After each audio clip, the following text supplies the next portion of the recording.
सबसे पहले बात करते हैं गुड़गांव की। अगर आपको गुड़गांव की इमारतों की ऊंचाई देखकर हैरानी होती है तो फिर और हैरान होने की तैयारी कर लें। गुड़गांव में जल्द ही FAR यानी फ्लोर एरिया रेशो बढ़ सकता है। हमने जानने की कोशिश की कि आखिर ऐसा हुआ तो इसका गुड़गांव के प्रॉपर्टी बाजार पर क्या असर पड़ेगा। गुड़गांव वासी अब और ऊंचाइयां तय करने वाले हैं। हरियाणा सरकार FAR बढ़ाने का प्रस्ताव तैयार कर रही है और सूत्रों के मुताबिक ये प्रस्ताव जल्द ही कैबिनेट में पेश भी किया जाएगा। इस प्रस्ताव के मुताबिक गुड़गांव के FAR में 28% से लेकर 40% तक की बढ़त हो सकती है।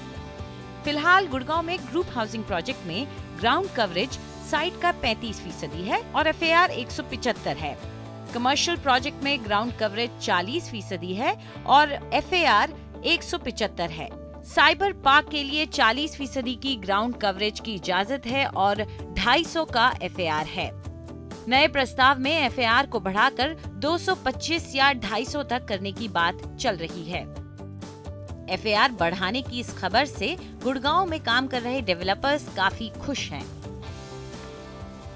तो इसका मतलब क्या है कि मोर अपार्टमेंट्स होगा, ज़्यादा पार्किंग जगह होगा, कंजेशन कम हो जाएगा और इवेंचुअली आपका अफोर्डेबिलिटी इंक्रीज होगा, इसमें कॉस्ट ऑफ कंस्ट्रक्शन भी कम हो जाएगा। तो मेरे ख्याल में ये तो बहुत ही अच्छा सिचुएशन है। FAR के बढ़ने का सबसे ज्यादा फायदा उन कंपनियों को होगा जिनके पास वहां बड़े लैंड बैंक हैं। कुछ बड़े नामों पर नजर डालें तो DLF के पास न्यू गुड़गांव में करीब 4000 एकड़ जमीन है। यूनिटेक के पास करीब 1000 एकड़। वहीं M3M जो लग्जरी प्रोजेक्ट से अपनी धाक जमाने की कोशिश में है, उसके पास गुड़गांव और न्यू गुड़गांव इलाके में करीब 2000 एकड़ है। लग्जरी का एक और नाम आयरियो के पास भी हरियाणा में करीब 1000 एकड़ जमीन है। लेकिन रियल एस्टेट का खेल महज कीमतों और सप्लाई पर ही नहीं टिका होता। खरीदारों को सड़क, बिजली, पानी, मेट्रो जैसी सुविधाएं चाहिए होती हैं। अगर FAR बढ़ता है तो गुड़गांव की मौजूदा खस्ता हाल व्यवस्था पर और दबाव आ जाएगा। ऐसे में सरकार को पहले के मुकाबले ज्यादा मशक्कत करनी होगी।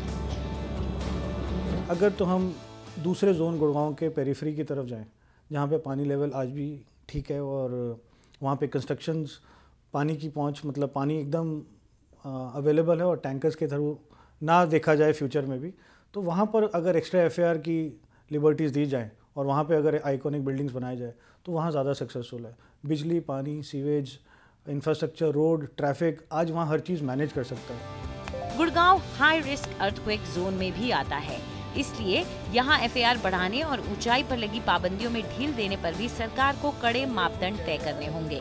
हालांकि ज्यादातर कंपनियां विदेशों से विशेषज्ञ और तकनीक की मदद से ऊंची इमारतें बनाने की होड़ में लगी हैं और उन्हें यकीन है कि वो इस चुनौती से निपट सकती हैं।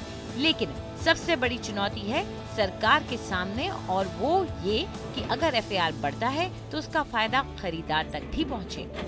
गुड़गांव से अंजलि ईस्टवाल, NDTV के लिए।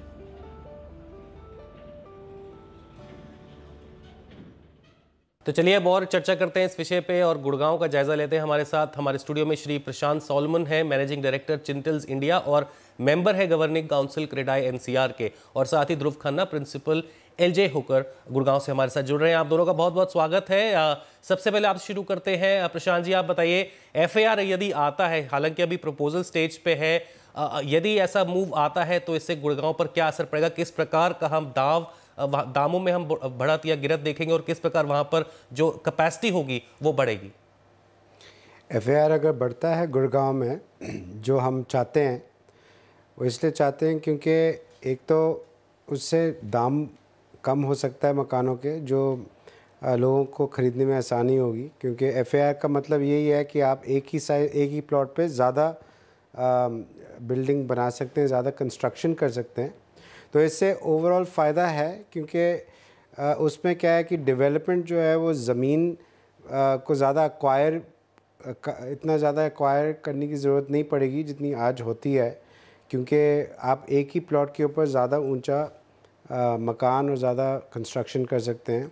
और उससे ये है कि जो ज़मीन का दाम है वो ज़मीन का दाम जो है वो पास ओवर नहीं होगा, जो बायर्स हैं, इसलिए उनको मकान भी थोड़े कम रेट पे मिल सकता है। तो ये इससे फ़ायदा है कि लोगों को ज़्यादा अफोर्डेबिलिटी होगी मकान ख़रीदने के लिए। और ऊपर से ये है कि जो ज़मीन है वो और चीज़ों में यूटिलाइज़ हो सकता है, जैसे पार्किंग स्पेस है, ग्रीन एरियाज़ हैं, तो प्लॉट साइज़ आपका उन चीज़ों में भी जा सकता है। रहा बात इंफ्रास्ट्रक्चर की, इंफ्रास्ट्रक्चर यस, अगर ज़्यादा लोग रहेंगे एक ही एरिया के अंदर तो इंफ्रास्ट्रक्चर की ज़रूरत ज़्यादा होगी। तो हम ये चाहते हैं कि सरकार या तो सरकार प्रोवाइड करे या प्राइवेट सेक्टर को इंफ्रास्ट्रक्चर में शामिल करें। जैसे पीपीपी मॉडल्स में इन्होंने रोड्स के साथ किया है, वैसे आप स्विच सिस्टम और पानी प्रोवाइड करने का भी सिस्टम, कैनाल नेटवर्क्स वगैरह ये हो सकते हैं। तो मैं ये चाहता हूँ कि ऐसा हो। जी, आपसे जानना चाहेंगे ध्रुव, जाहिर तौर पर प्राइसेस पर असर तो पड़ेगा ही, लेकिन कुछ लोगों का मानना है, एक्सपर्ट्स मानते हैं कि अगर मेन गुड़गांव को देख लें तो वहाँ पे एफएआर बढ़ाना शायद, जैसा कि इंफ्रास्ट्रक्चर की बात हो रही थी, उस पे ज़्यादा बोझ बढ़ाना हो जाए। तो एफएआर को अगर पॉकेट्स में, जोन्स में बढ़ाया जाए कि न्यू गुड़गांव का एरिया हो गया या द्वारका एक्सप्रेसवे का एरिया हो गया, वहाँ पे ज़्यादा एफएआर दिया जाए बनस्पत मेन गुड़गांव के, तो क्या ये एक पॉसिबल और एक लागू किए जाने वाला कॉन्सेप्ट है, या यूनिफॉर्म इंक्रीज ही एक सबसे बेहतर तरीका रहेगा? नहीं, आप बिल्कुल ठीक कह रही हैं अंजलि।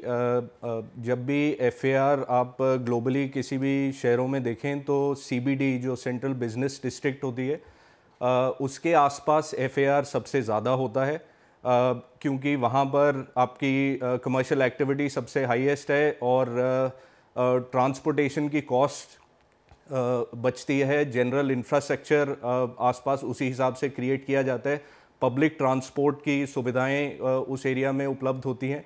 सो डेफिनेटली ये चीज़ करनी चाहिए सरकार को कि जहां जो हमारे कमर्शियल पॉकेट्स हैं या कमर्शियल कंसंट्रेशन जो है कमर्शियल डेवलपमेंट्स की, उनके आसपास एफएआर कंपैरेटिवली ज़्यादा होना चाहिए। और जैसे जैसे उस एरिया से बाहर या पीछे आते हैं तो रेजिडेंशियल पॉकेट्स में एफएआर थोड़ा कंपैरेटिवली लोअर होना चाहिए।